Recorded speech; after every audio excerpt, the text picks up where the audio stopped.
resistances you're able to build. The Lilia will be the final pick for the side of CMG, just rounding themselves out with some nice AP damage, kind of forcing the side of IG into a hole. But that being said, a lot of AP damage. Galio's kind of built against that, so it's got to be a plan against this, you know?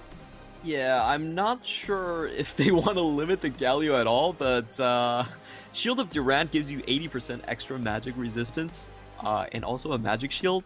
And running double AP into him, it doesn't feel great. It definitely feels like better situation in terms of, like, you know, no one really expects anything from them. There's no really kind of, you know, expectations to kind of say they should be beating, they shouldn't be beating. If they lose, well, then they lost to IG. If they win, they just beat IG. They are in a win-win situation.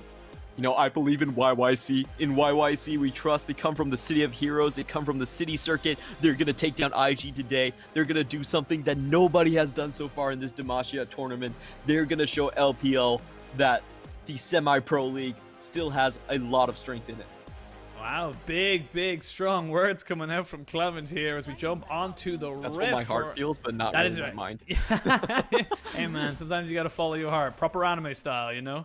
It's got to follow your heart and your dreams. But coming into this game as well, IG, a lot of eyes are on them. Like, this is kind of obviously a very kind of patched together version of IG Young and IG, but definitely something to kind of look at, kind of saying, right, yes, you don't have Rookie and the Shy, but the rest of your team should really be kind of set up here. And this is kind of a first glimpse as to what maybe the bot lane for IG should look like coming into LPL 2021. Yeah, we were seeing them going for relatively safe lanes. This is a lane that they played a lot in IG Young, the Ezreal plus Taric lane. It basically is a very low tempo lane in itself, but once you get into that team fights, it's very strong. Taric can make you invulnerable in the front lines, and Ezreal can kind of just pew away in the back. So this is pretty true to their IG style. It's just a question of where is IG going to focus outside of the bot lane, and I think that answer is going to be more towards the top side. Unfortunately for CMG, they have a lot of champions that are very easy to pick out, and IG is running a pick composition. So yeah, once that side lane falls, you know, it's I see Bombi getting the shotgun to the face. I see Leon kind of getting the same. It's pretty difficult to play without map control. You see the Ignite go down very early there onto YYC. Does have enough sustain here to probably keep himself alive just about. Has to use the heal and the Ignite himself. So they trade 2 for 1. Snow taking a huge damage trade. Shun is here. The flash has to be burned by Leon, though, as that ult, or that stun was coming in from Lucas. So overall, you're feeling like CMG, they're kind of feeling the pressure already, and it looks like Shun's not done here. He's sitting in this bush. He knows he can just sit here, get ready. There's no flash on Leon. He hasn't got level 2 just yet. They're just trying to get the flash out of YYC. They will get it in the end. This is a lot of time and resources being invested by IG. They're getting a couple of summoners, but Jasmine's just going to kind of run free now and get maybe a little bit further ahead in the farm game. This is disaster for sure, and he pretty much had to go back in there because Snow already burned his heal, and he was already very low HP. So that laning phase basically meant that it was kind of over because the Alistar could just WQ combo and Snow would be dead. So they had to get some HP back into that trade and make sure that at least the flash wasn't there for the Jhin. But that is terrifyingly bad. You can see Jasmine already up 4 camps at this point, and if this wave goes a little bit deeper, they will be in dive territory. Yes, you can see there, Camille trying his very best to keep this wave at a wave that he can't get caught out. Will be able to walk away from this and actually get a fair bit of damage down onto the Lilia as well. So overall, doing very well in the face of a 2v1, keeping himself alive, keeping himself relevant in the CS as well. No harm, no foul. Yeah, that was really well played by Nenny. He did have a ward in the brush, did spot out that Lilia, and was able to prevent that 2v1. However, on the flip side, Jasmine did get that Dark Harvest proc that he was looking for. And Nenny taking in a little bit of a harass trade there, and the Lilia is still here, so then he needs to use his hookshot just to get out. Ooh, no that's stun. Unfortunate. No stun, no steadfast presence to stop the dashing or anything. That is a bit unfortunate. However, they do burn flash for flash, and IG now trying to just trade back and forth with CMG. Yeah, that was pretty much the advantage from Lilia gone out the window. if he was just a little bit closer, I'm pretty sure that would have been a kill, but like you said, just unfortunate circumstances. And we are going to see this lane start to be in control for IG, and already a 4-man stack here. Yeah, looking a bit like FBX right now from IG, as they are stacking a lot of people down this bot side. They've separated the Alistar away from the Jhin. The TP is going to come in, but First Blood is already secured. They have got the TP coming out from the Cassiopeia. They're trying to corral them in. Lilia's here. It's a 4v3. And they know that they can just go for this. They haven't really got the cooldown reduction or the cooldowns on IG. They are going to flash in though, try to get the taunt and the dazzle and the kill. IG pick themselves up another quick kill. And now they're starting to reek up those advantages. CMG just being a little bit too over-aggressive and not really respecting the Galio. No summoners on the bot lane, and the Galio against double AP just has so much control over the map. He can go wherever he wants to. Not enough threat to really tie him down into that mid lane, and just great flashbacks coming in from XCZ. That was really beautifully done. They killed Ziyu in one combo before he can even pop his flash. Yeah, just really, really well timed, really, really well played, and they have gotten the TP out of the Cassiopeia as well. CU just still have his ultimate, or sorry, not his ultimate, his flash available to him with his ultimate, but as you can see, XZZ now roaming as much as he physically can right now. He is a Galio on the run, trying to make sure he gets as much as possible going for him as they use the Hextech ultimatum as an easy kill for the side of IG. They got themselves 3 kills, and this game's starting to slowly slip away from CMG. They're just not really respecting IG right now. I love the build from XZZ2. He's just straight rushing mercs. He knows that he's double AP on the flip side, so just making sure that he can have the maximum impact on the map. And this is pre-6. He's already roamed top and bottom pre-6. It's going to get a lot worse as time goes on, and right now CMG still don't have their summoners in the bot lane. So I expect with the pathing from Xun, they're going to get paid a visit. This Cassio pick really not doing what it needs to do of like being able to push the wave, and like you said, the Galio immediately roaming towards that bot side. The dragon is available. They're just going to clear all this vision away, and they have got so much control right now. There's just no pressure coming out from the side of CMG on any front really, and that's really hurting them as they come up into these, like, you know, early dragon stages. Yeah, realistically, the only counter pick that we saw was the Cassiopeia, but she can't really limit the Galio at this point, and we're just going to see continual harass from IG coming in.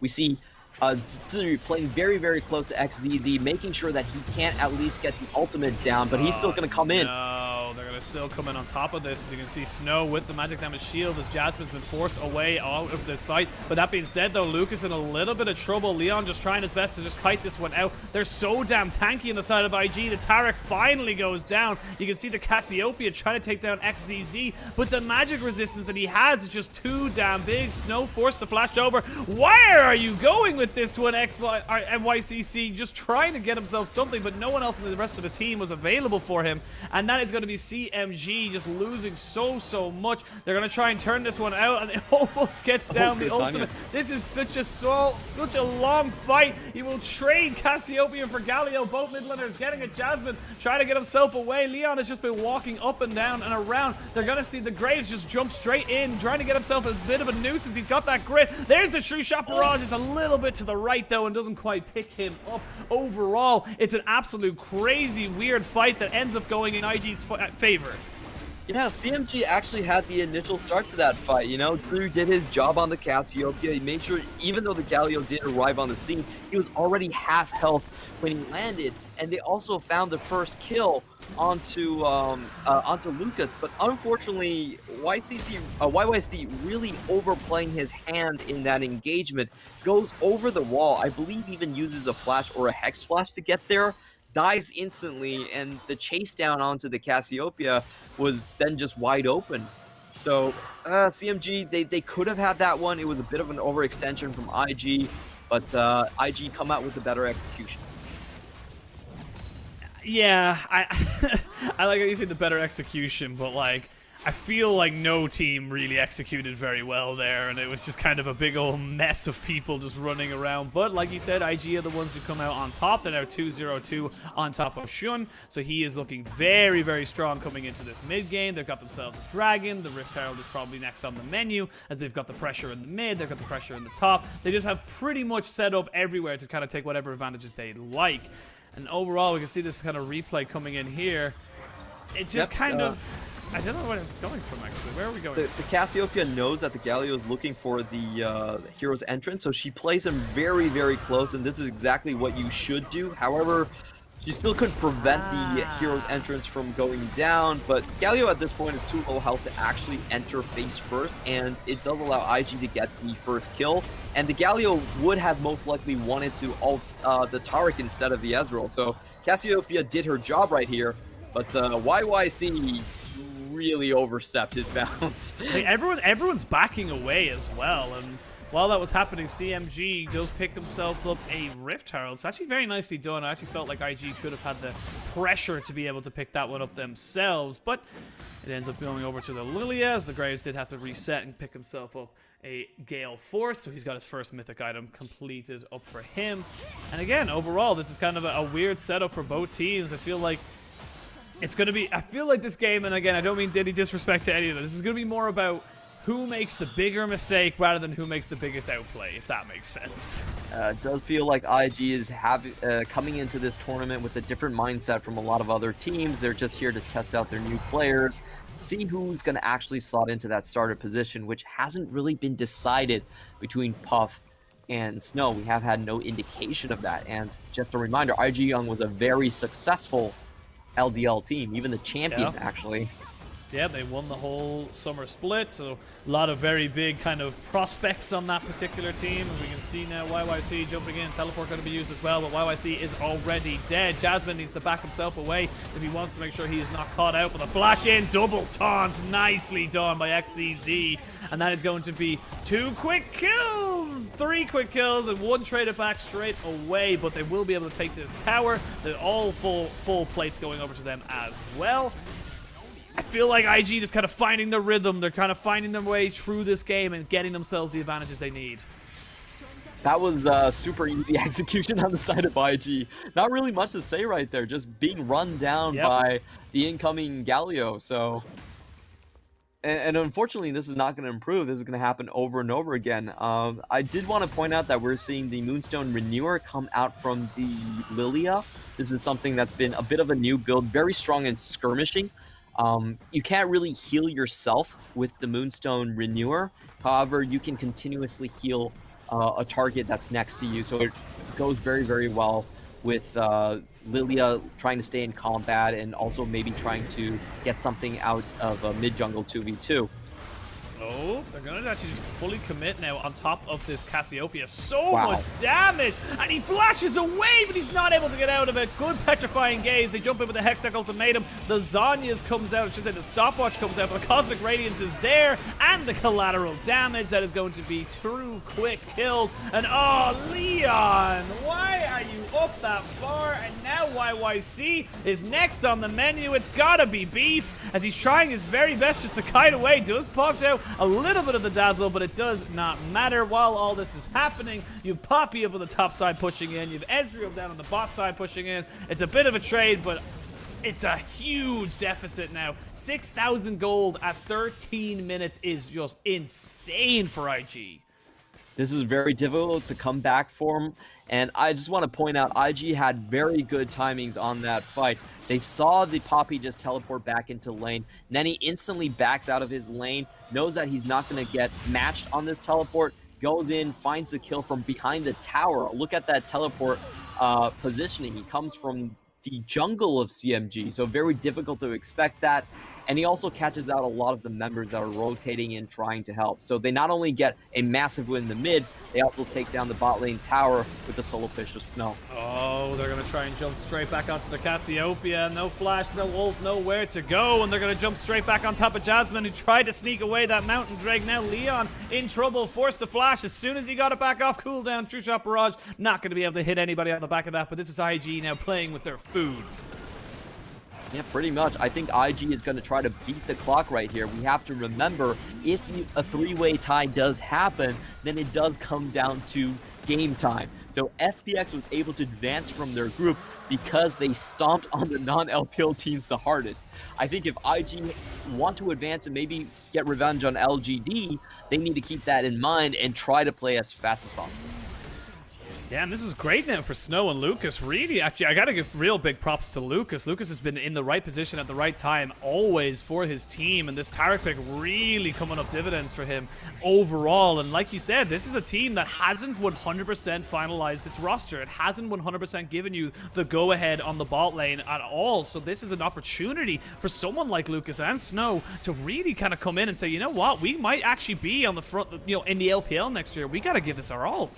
Yep, this is pretty much their tryouts. I always go back to the Dark Knight seed where Joker breaks apart the stick and throws it on the ground. You know, it's a fight to the death for these guys. That is an incredibly obscure reference to kind of come back into, but I gotta give props as well to XZZ. He's been able to kind of really make this Galio pick work, kept up in CS, able to roam and influence the map pretty much everywhere. Top, mid, bottom, it doesn't really matter for him. He is there to help his team. And for CMG, they just need to kind of like come together again. They've got ways of stopping this engage from the side of IG. They're just not really in a position. They're always kind of coming in staggered one after the other and kind of just gifting kills one after the other to the side of IG. They just need to kind of bring it together to really make this work. Yeah, and right now, I think the problem is they're just giving up too much priority mid. Cassiopeia hasn't been able to keep Galio in lane whatsoever, so they're swapping it up right now. However, this also means that the Camille from Nenny is just going to be able to pop in at any time. There's no one really contesting his lane, even though Poppy might not lose, quote-unquote. She can't really leave either. Yeah, this is a very, very tanky Galio. They push in so much. There is the sleep, the tick, tick, boom, though, with the ignite. And here is the Camille trying to just come in on the backside. Will force out the Miasma to try and stop any kind of further engage. The Poppy's here. Very, very tanky. Dazzle does not land. But the mid lane turret is almost sure to fall, and that is going to be more advantages for the side of IG. They saw the last game at 50 minutes and said, nah, we're going to try and do this in 25, half the time, and that is huge chunk on the Q. One little Q from the Ezreal means that that is a Cassiopeia that cannot stay. 2 towers from 1 pick on the side of IG, and Nemi, I think it should be fine here. Yeah, Hextech Ultimatum comes in. They drop down the CC. They're able to get so much more damage onto him, and this is the teamfight prowess you get when you have a Galio. They're also bringing in a lot of poke into these team fights, so getting targets low before they even come in. And oh my God. No, YYC. What was that? We sang his praises, and in typical LPL or even Chinese League of Legends fashions, he has spectacularly crashed and burned before our eyes. It was very difficult to play that early level 1, and Shun was always there. It was basically a 3v2 for the first 3 minutes of his lane. That start really put him so far behind. And taking stock of the items, we're going to see the Divine Sunder coming out from the Ezreal. This is one of those items that a lot of times people think Triforce, and oh wow, even the Chinese. God, you are insane, my dude. You are just yeah. On it felt point like with good these timing to talk about this item. You know, your broadcast it's actually sense really is strong insane. against targets that don't have high amounts of armor because the extra proc is bonus physical and it is a max HP proc of 10%. So the users of this, mainly Ezreal has been one of the prime components of it. You see Yorick bring it a lot too, and also Camille, because Camille can turn that 10% max HP proc into 100% true damage. Late game, that means over 1k true damage just on the precision protocol. So we're going to see Divine Sunder happening quite a lot with both Ezreal and Camille in the meta.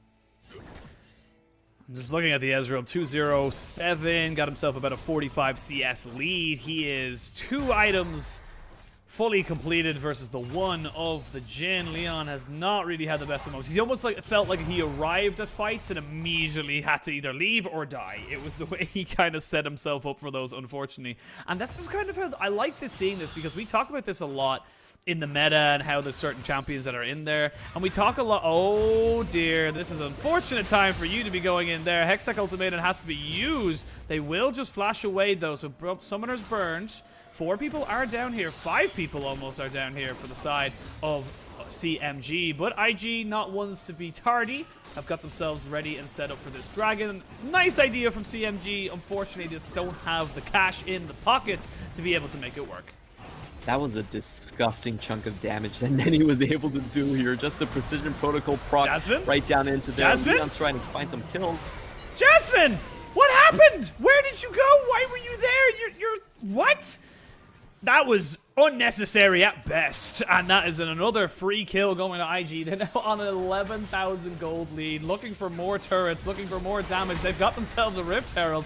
This could be the fabled dancing Rift Herald end. Honestly, it could really happen as they go for the fight. There's the Galio flashing over the wall. They will catch on to 2 people with the taunt, and they jump in on top of the turret. The Poppy is dead. That is your tanky member down. The turret is next to follow. The collateral damage is not going to be able to kill off anybody, but YYC is forced to flash away. There is the petrifying gaze into the Zhonya's to try to use the curtain call, but the Grave says no. The flash mystic shot is true as they're jumping in. Jasmine can't get it done, and Jasmine falls. This is going to be the Rift Herald going all the way into the Nexus turrets. 55 HP, and he's still damn going. They will eventually make it fall, but at 20 minutes and 30 seconds, the Nexus is already being knocked on, and I feel like IG, they want to end this as soon as possible.